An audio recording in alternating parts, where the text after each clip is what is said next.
नमस्कार, जय हिंद, वंदे मातरम दोस्तों। और थैंक यू सो मच आपके लगातार जो प्यार मिल रहे हैं उसके लिए। और देखिए आज जो है हम लोग 2013 का पीवाईक्यू करेंगे जो यूपी टेट में आया हुआ था। तो यूपी टेट के लिए मतलब पीवाईक्यू बहुत ही इंपॉर्टेंट है। प्रीवियस ईयर के जो क्वेश्चंस हैं उसको एकदम ज़रूर से देख के जाइएगा। ये मास्टर स्ट्रोक साबित होंगे आपके एग्ज़ाम के लिए। और आइए 30 प्रश्नों की श्रृंखला हम लोग जारी रखते हैं। तो क्वेश्चन नंबर 1, कपटी मित्र के लिए सही मुहावरा है। ए दांत काटी रोटी, बी आस्तीन का सांप, सी अक्ल की दुम, डी आबनूस का कुंदा। और इसका सही उत्तर है ऑप्शन बी, आस्तीन का सांप। आस्तीन का सांप का अर्थ है वह व्यक्ति जो मित्र बनकर धोखा दे। तो नेक्स्ट क्वेश्चन, इंद्रियों को जीतने वाले के लिए एक शब्द है। ए दूरदर्शी, बी दत्तचित, सी कुशाग्र बुद्धि, डी जितेंद्रिय। और इसका सही उत्तर है ऑप्शन डी, जितेंद्रिय, जिसने अपनी सभी इंद्रियों पर विजय प्राप्त कर ली है। तो नेक्स्ट क्वेश्चन, पवन का संधि विच्छेद है, इसको देख के ही जाइएगा, बहुत इंपॉर्टेंट है। ऑप्शन ए प धन अवन, बी प धन वन, सी पो धन अन, डी पौ धन अन। और इसका सही उत्तर ऑप्शन सी, पो धन अन। यह अयादि संधि का एक प्रमुख उदाहरण है। पो धन अन इज इक्वल टू पवन। तो देख लीजिएगा इसको। नेक्स्ट क्वेश्चन, पुनर्जन्म का संधि विच्छेद है। ए पुनर् धन जन्म, बी पुनः धन नर जन्म, सी पुनः धन जन्म, डी पुनर्ध प्लस आजन्म। तो इसका सही उत्तर हो जाएगा ऑप्शन सी, पुनः धन जन्म। तो यह विसर्ग संधि का उदाहरण है जहाँ विसर्ग यानी र में बदल जाता है, तो अपने ही थर्ड में बदल जाता है। नेक्स्ट क्वेश्चन, इत्यादि शब्द में कौन सी संधि है। ए यड़ संधि, बी वृद्धि संधि, सी गुण संधि, डी दीर्घ संधि। और इसका सही उत्तर हो जाएगा ऑप्शन ए, यड़ संधि।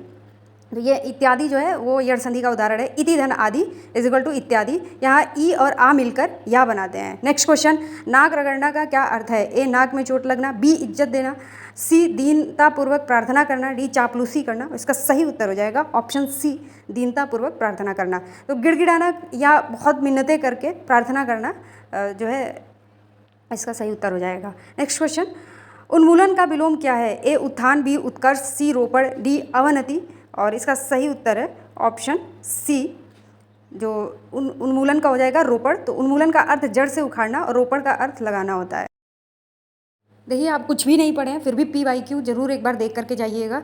मैं बार बार कह रही हूँ 60% क्वेश्चन यहीं से आते हैं। तो नेक्स्ट क्वेश्चन, महावीर प्रसाद द्विवेदी ने आदिकाल को क्या संज्ञा दी थी। ए चारण काल, बी आदिकाल, सी वीर काल, डी विजवपन काल। और इसका सही उत्तर है ऑप्शन डी, विजवपन काल कहे थे। तो इन्होंने आदिकाल को विजवपन काल की संज्ञा दी है। तो नेक्स्ट क्वेश्चन, अति सुधो स्नेह को मार्ग है किसकी पक्ति है।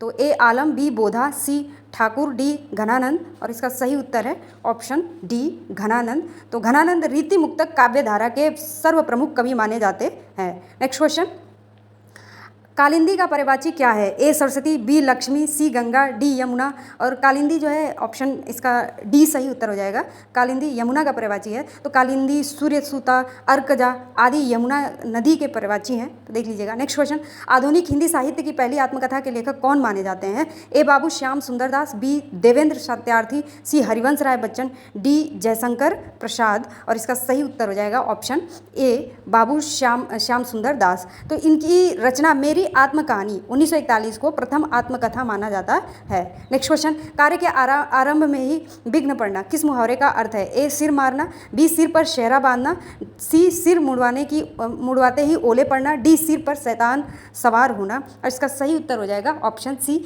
सिर मुड़वाते ही ओले पड़ना।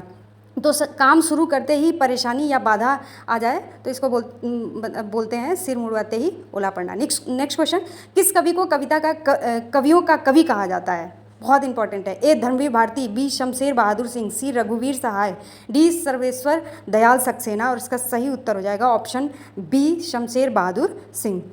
अपनी विशिष्ट काव्यशैली के कारण इनको ये पद दिया गया था। नेक्स्ट क्वेश्चन, दशरथ सुत तिहुलोक बखाना, राम नाम का मरम है आना किसकी पक्ति है। ए तुलसीदास, बी कबीरदास, सी केशवदास, डी सूरजदास। और इसका सही उत्तर हो जाएगा ऑप्शन बी, कबीरदास। तो कबीर जी जो थे इसके रचयिता हैं, तो वह निर्गुण भक्ति शाखा के प्रतिनिधि कवि कबीरदास की प्रसिद्ध पक्ति है। तो जो ऊपर की पक्ति थी वो कबीर की है। ठीक है। नेक्स्ट क्वेश्चन, हिंदी का पहला पत्र है। ए उदंड मार्तंड, बी इतिहास तिमिर नाशक, सी बनारस अखबार, डी हरिश्चंद्र मैगजीन। बहुत इंपॉर्टेंट क्वेश्चन है और इसका सही उत्तर है ऑप्शन ए, उदंड मार्तंड। तो यह 1826 में जुगल किशोर शुक्ल द्वारा प्रकाशित हुआ था। नोट कर लीजिएगा, ईयर भी, नाम भी और मैगजीन भी। ठीक है। नेक्स्ट क्वेश्चन, चिंतामणि किसका निबंध संग्रह है? ए बाल मुकुंद गुप्त, बी हजारी प्रसाद द्विवेदी, सी रामचंद्र शुक्ल, डी श्याम सुंदर दास। और इसका सही उत्तर है ऑप्शन सी रामचंद्र शुक्ल। तो यह आचार्य रामचंद्र शुक्ल के उत्कृष्ट निबंधों का संग्रह है। नेक्स्ट क्वेश्चन, काशी नगरी प्रचारणी सभा की स्थापना किस वर्ष हुई थी? ए 1893 ईस्वी में, बी 1900 ईस्वी में, सी 1903 में, डी 1905 ईस्वी में। और इसका सही उत्तर है 1893 ईस्वी में। यह बाबू श्याम सुंदर दास, राम नारायण मिश्र और शिव कुमार सिंह द्वारा स्थापित की गई थी। तो नेक्स्ट क्वेश्चन, प्रेम सागर किसकी रचना है? ए मुंशी सदा सुखलाल, बी सदल मिश्र, सी लल्लू लाल जी, डी राम प्रसाद निरंजनी। और इसका सही उत्तर है ऑप्शन सी लल्लू लाल जी। यह पोर्ट विलियम कॉलेज के आश्रय में रचित खड़ी बोली गद्य की रचना है। तो इसको ध्यान से देखिएगा, ये सारे PYQ के क्वेश्चन है, PYQ जरूर करके जाइएगा, मैं बार बार कह रही हूँ। नेक्स्ट क्वेश्चन, व्युत्पत्ति के आधार पर संज्ञा के कितने भेद होते हैं? ए 3, बी 4, सी 5, डी 6। तो इसका सही उत्तर जो हो जाएगा ऑप्शन ए हो जाएगा। व्युत्पत्ति के आधार पर संज्ञा के 3 भेद होते हैं, रूढ़, यौगिक और योग रूढ़। नेक्स्ट क्वेश्चन, हिंदी के शब्दों का लिंग निर्धारण किसके आधार पर होता है? ए प्रत्यय, बी संज्ञा, सी क्रिया, डी सर्वनाम। और इसका सही उत्तर है ऑप्शन बी संज्ञा। तो वाक्य में लिंग और वचन का प्रयोग मुख्य रूप से संज्ञा के अनुसार होता है। तो इसको देख लीजिएगा और संज्ञा वाला जो क्वेश्चन था उसको नोट करके रखिएगा, ठीक है। नेक्स्ट क्वेश्चन, कारक के कितने भेद होते हैं? ए 7, बी 8, सी 9, डी 10। और इसका सही उत्तर है ऑप्शन बी 8। हिंदी में कर्ता, कर्म, करण आदि सहित कुल 8 कारक होते हैं। नेक्स्ट क्वेश्चन, घ का उच्चारण स्थान कौन सा है? ए मूर्धन्य, बी कंठ, सी तालु, डी दंत। और इसका सही उत्तर है ऑप्शन बी कंठ। तो क, ख, ग, घ, ङ यानी क वर्ग के जितने भी वर्ड हैं कंठ से उच्चारित होते हैं। एक क्वेश्चन तो इसमें से बनता ही है, ठीक है। नेक्स्ट क्वेश्चन, 6 वर्ड किसके योग से बना है? ए क प्लस श से, बी क प्लस च से, सी क प्लस छ से, डी क प्लस श से। और इसका सही उत्तर हो जाएगा ऑप्शन ए क प्लस श से, यानी 6 एक संयुक्त व्यंजन है। तो नेक्स्ट क्वेश्चन, शुद्ध वर्तनी का चयन कीजिए। ए अस्पृश्यता, बी अस्पृश्यता, सी अस्पृश्यता, डी अस्पृश्यता। और देखिए ये इस टाइप का क्वेश्चन एकदम ट्रेंडिंग में रहता है, हमेशा इस टाइप का क्वेश्चन पूछता है शुद्ध वर्तनी से। तो कुछ वर्ड्स हैं बहुत फेमस है, उसको लिख लीजिएगा। उसमें से अस्पृश्यता यानी ऑप्शन सी जो है शुद्ध वर्तनी है। तो इसका अर्थ होता है छुआछूत होता है, तो इसको देख लीजिएगा। नेक्स्ट क्वेश्चन, कवि का स्त्रीलिंग है, मोस्ट इंपॉर्टेंट क्वेश्चन ये भी है। ऑप्शन ए कवित्री, बी कवित्री, सी कवयित्री, डी कवित्री। तो इसका सही उत्तर हो जाएगा ऑप्शन सी कवयित्री, यानी कवित्री व्याकरणीय दृष्टि से पूर्णतः शुद्ध स्त्रीलिंग रूप है। तो इसका देखिए नेक्स्ट क्वेश्चन अभी हम लोग देखेंगे कि तरड़ी का पर्यायवाची शब्द है। ए सूर्य, बी नाम, सी युवती, डी नदी। और इसका सही उत्तर है ऑप्शन, इसका सही उत्तर हो जाएगा ऑप्शन ए सूर्य, यानी तरड़ी का अर्थ सूर्य होता है जबकि तरड़ी का अर्थ नाव होता है, ठीक है। तो मात्रा का इधर उधर है। नेक्स्ट क्वेश्चन, मीन का पर्यायवाची शब्द है। ए शिखी, बी शापत, सी विभावरी, डी मत्स्य। और इसका सही उत्तर है ऑप्शन डी मत्स्य। मीन का अर्थ मछली यानी मत्स्य होता है। नेक्स्ट क्वेश्चन, दिए गए शब्दों में भिन्न अर्थ वाला शब्द है। ए आत्मजा, बी नंदिनी, सी भार्या, डी कन्या। और इसका सही उत्तर है ऑप्शन नंबर ये हो जाएगा सी भार्या। आत्मजा, नंदिनी, कन्या पुत्री के पर्यायवाची हैं जबकि भार्या का अर्थ होता है पत्नी।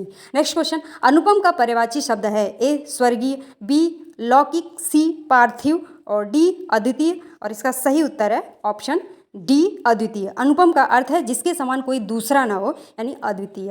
नेक्स्ट क्वेश्चन, और ये आज का लास्ट क्वेश्चन है। कान का कच्चा होना का अर्थ है। ए कम सुनना, बी सुनी सुनाई बातों पर विश्वास करना, सी दूसरों की बात मानना, डी कान का कमजोर होना। इसका सही उत्तर है सुनी सुनाई बातों पर विश्वास करना। तो बिना सोचे विचारे जो है दूसरों की बातों में आ जाना, ठीक है। और आज तो हम लोग जो है ऐसे ही PYQ हर साल का करा दूंगी मैं एग्ज़ाम से पहले, और उसको करके ही जाइएगा क्योंकि इसमें से ऑलमोस्ट आपके पासिंग मार्क्स PYQ जो है दिला सकता है। तो इसको अच्छे से कर लीजिएगा क्योंकि टाइम आपके पास कम है।